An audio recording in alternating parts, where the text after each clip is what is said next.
హైదరాబాద్ మహానగరంలో బాంబు బెదిరింపు కలకలం రేపుతోంది. ఏకంగా మాజీ సీఎం కేసీఆర్ క్యాంపు కార్యాలయం ప్రగతి భవన్ ప్రస్తుత ప్రజాభవన్లోనే బాంబు పెట్టామని ఆగంతకులు హెచ్చరించారు.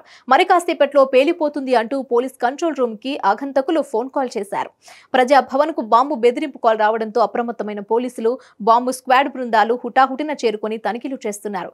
ప్రస్తుతం ఇక్కడ తెలంగాణ డిప్యూటీ భట్టి విక్రమార్క నివాసం ఉంటున్నారు. బాంబు బెదిరింపుతో సిబ్బంది అప్రమత్తమయ్యారు. సిబ్బంది సహా అందరినీ భవన్ నుంచి ఖాళీ చేయించి బాంబు స్క్వాడ్ తనిఖీలు జరుపుతోంది.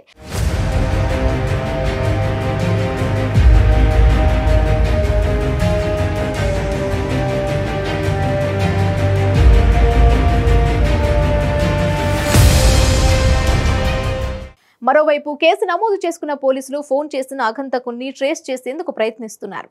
అయితే గత బీఆర్ఎస్ ప్రభుత్వ హయాంలో ప్రజాభవన్ ను ప్రగతి భవన్ గా పిలిచేవారు. అది అప్పటి ముఖ్యమంత్రి కేసీఆర్ అధికారిక నివాసంగా ఉండేది.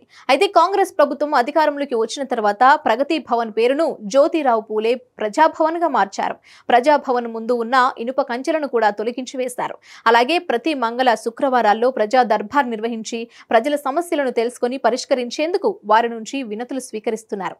అలాగే డిప్యూటీ సీఎం మల్లు భట్టి విక్రమార్క అధికారిక నివాసం కూడా ప్రజాభవన్ లోనే ఉంది.